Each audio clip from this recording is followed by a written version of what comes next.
P square plus Q square, P বলতে কি 7 square plus Q square, তাহলে Q বলতে কি দ্বিতীয় বলটা 8 square plus 2 into P into Q, তার মানে এই বল ইনটু এই বল 2 ইনটু 7 ইনটু 8 আর cos আলফা। আলফাটা কি? আলফা হচ্ছে এই দুইটা বলের মধ্যবর্তী কোণ, আমরা এটাই বের করব কারণ তাদের প্রশ্নে বলে দিয়েছে যে এই দুইটা বলের মধ্যবর্তী কোণ বের করো। তাহলে এখান থেকে আমরা মানটা বের করে করব 169 ইকুয়াল 49 64, এটা হচ্ছে 112 cos আলফা। এখান থেকে ক্যালকুলেশন করে আমরা মানগুলো বের করে ফেলব। তাহলে এটা হবে,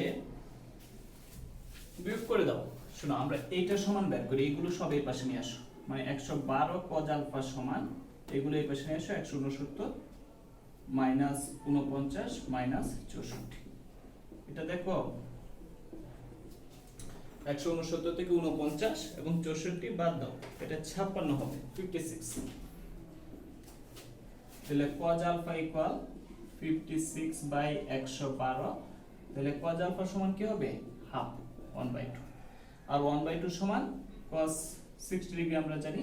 তাহলে দেখো আলফা ইকুয়াল কি 60 ডিগ্রি, তার মানে দেখো তা দিয়ে রাখছিল দুইটা বল, একটা 7 নিউটন একটা 8 নিউটন, আর লব্ধি দিয়ে রাখছিল 13 নিউটন, বলছিল বল দুইটার মধ্যবর্তী কোণ মানে 7 নিউটন এবং 8 নিউটন এই দুইটা বলের মধ্যবর্তী কোণ বের করতে বলছিল। তো আমরা ওই দুইটা বলের মধ্যবর্তী কোণ আলফা দিছি, তারপর আমরা লব্ধির মান নির্ণয়ের সূত্রটা দিছি, অঙ্কটা বের হয়ে গেছে। আমরা কত পাইলাম? আলফা সমান পাইলাম 60 ডিগ্রি। তাহলে আমাদের কাজ শেষ। এরপরে হচ্ছে তার প্রশ্নটা ছিল যে দুইটি বলের লব্ধি 13 নিউটন হলে বল দ্বয়ের মধ্যবর্তী কোণ এবং দিক নির্ণয় করো। বল দুইটির মধ্যবর্তী কোণ এবং দিক নির্ণয় করো। আসলে এখানে একটু প্রশ্নটা ভুল হয়েছে, প্রশ্নটা হবে এবং লব্ধির দিক নির্ণয় করো, লব্ধির দিক নির্ণয় করো। আচ্ছা খেয়াল করো, আমরা লব্ধির দিক নির্ণয় করব।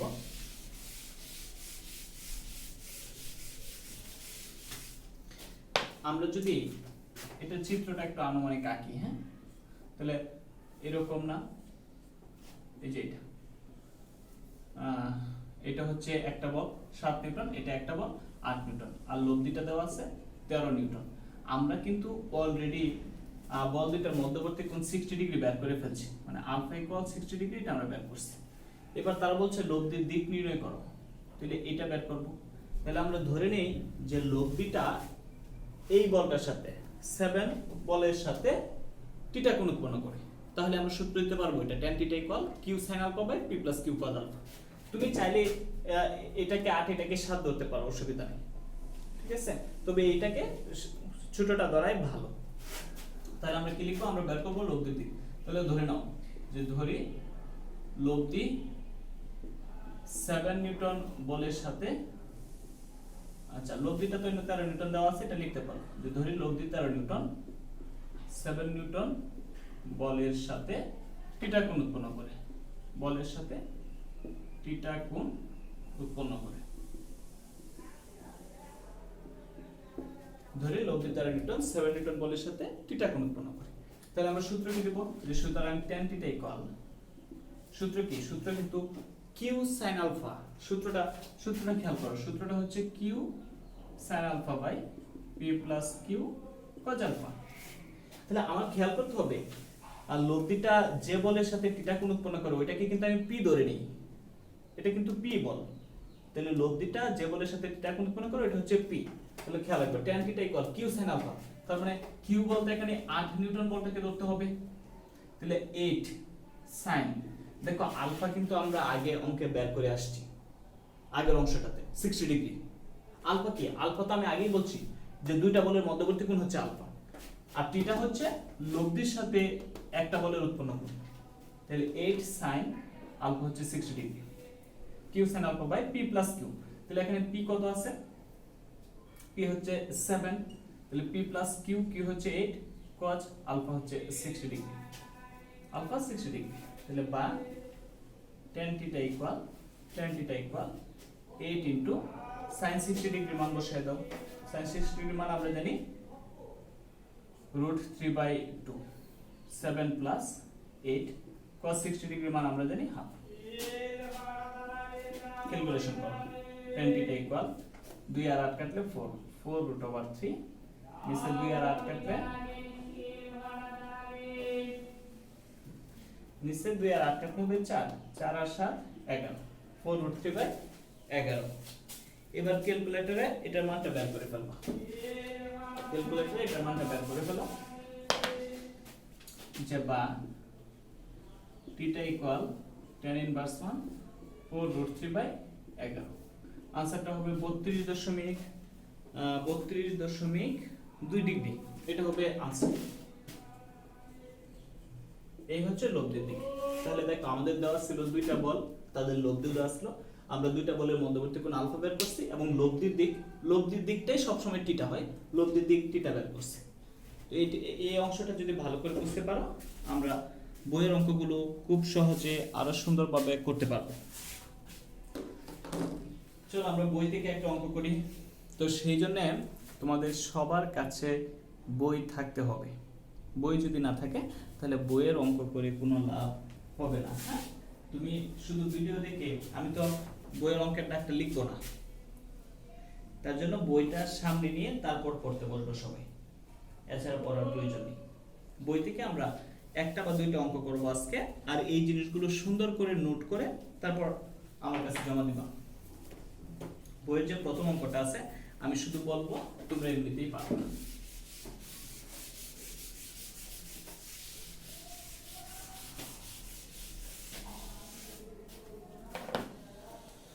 দেখো বইয়ের প্রথম অঙ্কটা হচ্ছে বই দেখো সবাই কোন বিন্দুতে 7 নিউটন এবং 8 নিউটন একের এক দুইটি বল পরস্পর 60 ডিগ্রি কোণে কার্যরত আছে এদের লব্ধি নির্ণয় করো তাহলে দুইটা বল দেওয়া আছে একটা বল 7 নিউটন আর একটা বল 8 নিউটন বলছে এই দুইটা বল 60 ডিগ্রি কোণে কার্যরত তার মানে আলফা সমান কিন্তু 60 ডিগ্রি দেওয়া আছে এই দুইটা বলের মধ্যবর্তী কোণ আলফা আমরা জানি বলছে লব্ধি নির্ণয় করো তাহলে লব্ধি ধরে নি পার লব্ধি r স্কয়ার ইকুয়াল সূত্র দেবা p স্কয়ার p বলতে এটা q বলতে এটা ঠিক আছে তাহলে যে 7 square plus 8 square plus 2pq 2 * 7 * cos 60 degree এই যা আসবে তাই পরে শুধু r সমান √2 এটা বের করব শেষ আমরা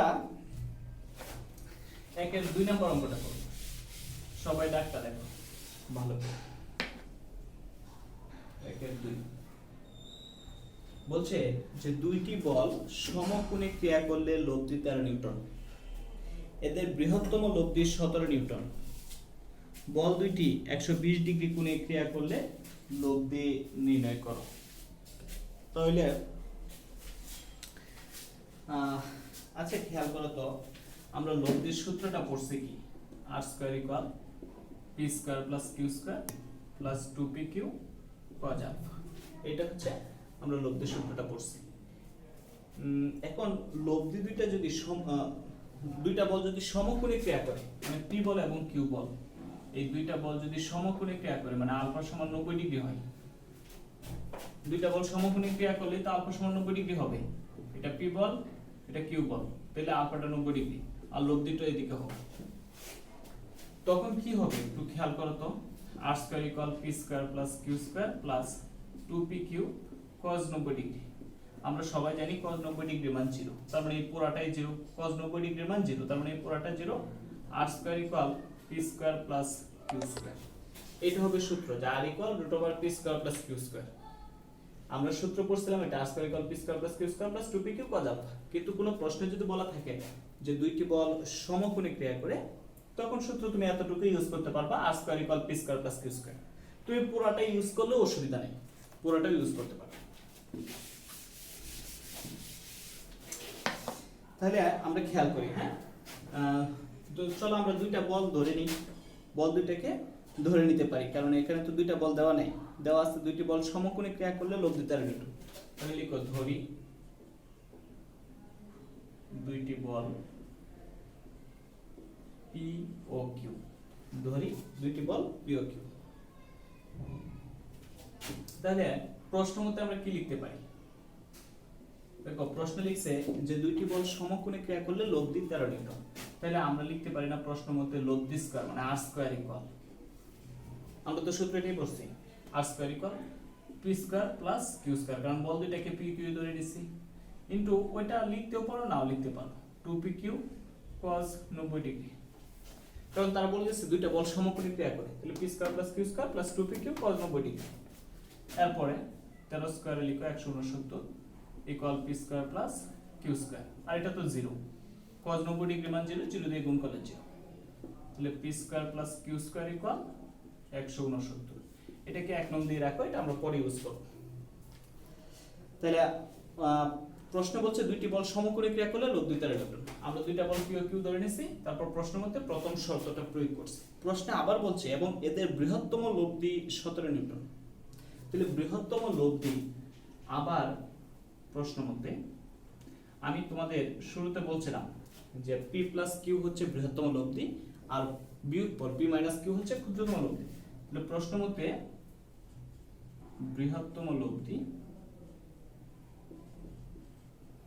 আর ইকুয়াল পি প্লাস কিউ। এখানে বৃহত্তম লব্ধি মানটা দেওয়া আছে বইয়ে 17 নিউটন, তার মানে আমরা লিখতে পারি P plus Q equal 17, P plus Q equal 17, এটাকে 2 নং দিয়ে রাখো। যাই হোক, এইগুলো দেওয়া ছিল যে সমকোণী ক্রিয়া করলে লব্ধি 13 নিউটন, আমরা এটা পাইছি প্রশ্ন মতে। আরেকটা দেওয়া ছিল যে বৃহত্তম লব্ধি 17 নিউটন। এখন বের করতে হবে কি, প্রশ্নে আমাদের কি বের করতে হবে? বের করতে হবে বল দুইটি 120 ডিগ্রি কোণে ক্রিয়া করলে লব্ধি নির্ণয় কর। বের করতে হবে বল দুটি 120 ডিগ্রি কোণে ক্রিয়া করলে 120 ডিগ্রি কোণে ক্রিয়া করলে লব্ধি কত।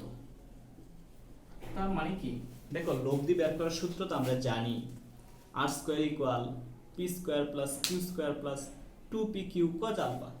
আলফা দেওয়া আছে, এইগুলো কিন্তু দেওয়া আছে, আর বের করতে বলছে এটা আমাদের বের করতে হবে লব্ধি। লব্ধি কি বের করব? r square equal p square plus q square plus 2p Q cos alpha. Alpha দেওয়া আছে, যখন আমরা বের করব তখন এই কোণটা ইউজ করতে পারবো 120 ডিগ্রি, আগে না, এটা পরবর্তীতে ইউজ করতে পারবো। এখন আমার তো পি আর কিউ এর মানটা লাগবে, এই পি আর কিউ এর মানটা আমি 1 নং আর 2 নং ক্যালকুলেশন করে বের করব। তাহলে চলো আমরা বের করি, লিখব 1 নং হতে পাই। আচ্ছা, আমরা একটু অনুসিদ্ধান্ত জানি a square plus b square, sorry এটা অনুসিদ্ধান্ত দিয়ে করতে হবে না, হ্যাঁ তুমি এটা অনুসিদ্ধান্ত দিয়ে না করে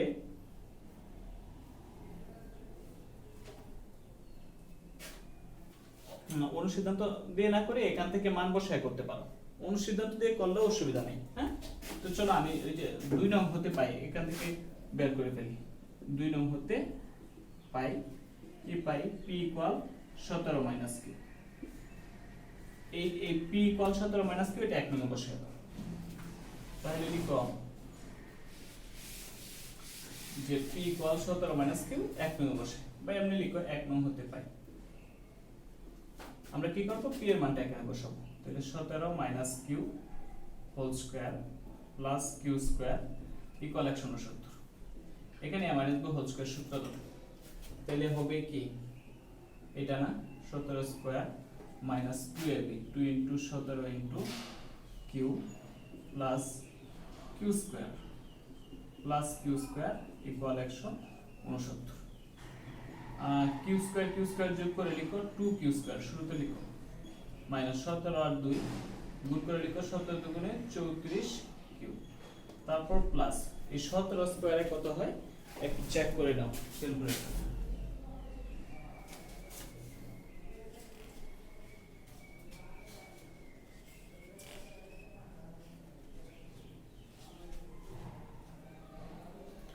স্কয়ারে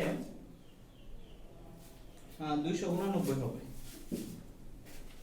289 আর 169 এর পাশে নিয়ে আসো, মাইনাস 169 ইকুয়াল 0। আমরা কি বের করতে চাচ্ছি, p এর মান আর q এর মান, কিন্তু মনে রেখো কারণ আমাদের যেটা দেওয়া আছে ওখান থেকে p আর q এর মান বের করলে তাদের যে প্রশ্ন, ওই প্রশ্নের উত্তর আমরা বের করতে পারব। তাহলে চলো এখান থেকে আমরা 2q স্কয়ার মাইনাস 34q, আর এটা 289 থেকে 169 বিয়োগ করো, তাহলে 9 থেকে 9 গেলে 0, 8 থেকে 6 গেলে 2, 2 থেকে 1 গেলে 120, আর 2 দিয়ে ভাগ করে দাও, q স্কয়ার মাইনাস 17 দুগুণে 34 প্লাস 60 ইকুয়াল 0। এবার মিডল ফ্যাক্টর করো, 5 12 60 তাহলে Q square minus 5q minus 12q plus 60 equal 0। আমি এই পাশে করছি, এই দুটো থেকে কিউ কমন নেব। যদি আমরা কিউ কমন নিই তাহলে হবে কিউ মাইনাস 5 মাইনাস এই দুটো থেকে 12 কমন নাও, 12 কমন নিলে হবে কিউ মাইনাস 5 ইকুয়াল 0, বা Q minus 5 into Q minus 12 equal 0। সুতরাং কিউ ইকুয়াল 5 অথবা কিউ ইকুয়াল 12। আমরা কিউ এর দুইটা মান পাইছি, অসুবিধা নেই। এবার আমরা পি এর মান বের করব। কিউ এর মানটা 3 নং এ বসাই দিলে পি এর মান বের হয়ে যাবে। তাহলে লিখো যে কিউ এর মান 3 নং এ বসে।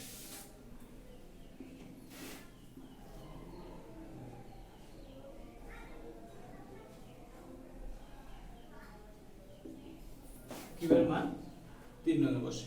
কিভাবে বসাবা? কিউ ইকুয়াল 5 হলে পি ইকুয়াল, দেখো তো 17 মাইনাস 5 12 হয়। আবার কিউ ইকুয়াল 12 হলে পি ইকুয়াল 17 থেকে 12 গেলে 5 হয়। তার মানে আমরা পি এবং কিউ এর মান পেয়ে গেছি, মানে দুইটা বল পেয়ে গেছি, একটা 5 একটা 12, একটা 12 একটা 5। তার মানে পি কিউ কি 12 আর 5 কিন্তু। তো এখানে দুইটার জন্য আলাদা আলাদা করতে হবে না। তুমি যদি 5 আর 12 নিয়ে আনসার বের করে যা উত্তর হবে, 12 আর 5 নিয়ে আনসার বের করলে একই উত্তর হবে। বের করতে বলছিল কি যে বল দুটি 100, আমরা কিন্তু বল দুটি পেয়ে গেছি, একটা বল 5 নিউটন একটা বল 12 নিউটন। তাদের প্রশ্নটা ছিল যে বল দুটি 120 ডিগ্রি কোণে ক্রিয়া করলে লব্ধি কত। তাহলে আমরা চলো ওটা করে ফেলি। যে এখন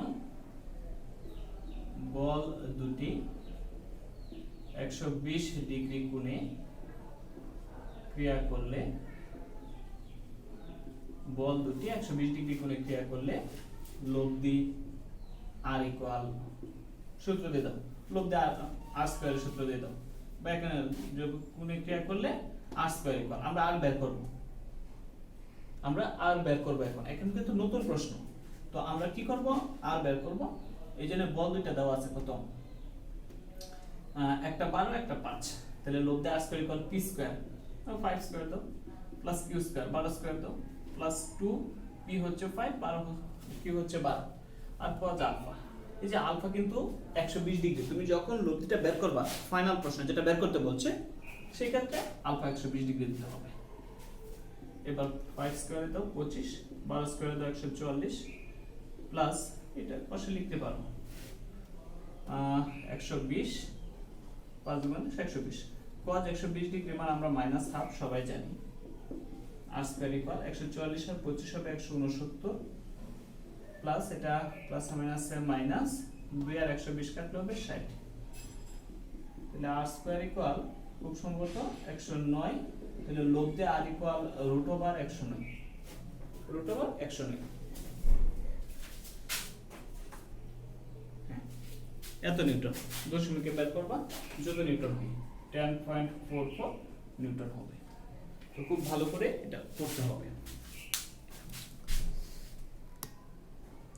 এখন আমার কথা হচ্ছে যতটুকু পড়াইলাম তোমাদের, আমি একটা অঙ্ক পড়াইলাম বইয়ের বাহির থেকে এক্সারসাইজ অন দিয়ে, এটা ভালো করে করবা।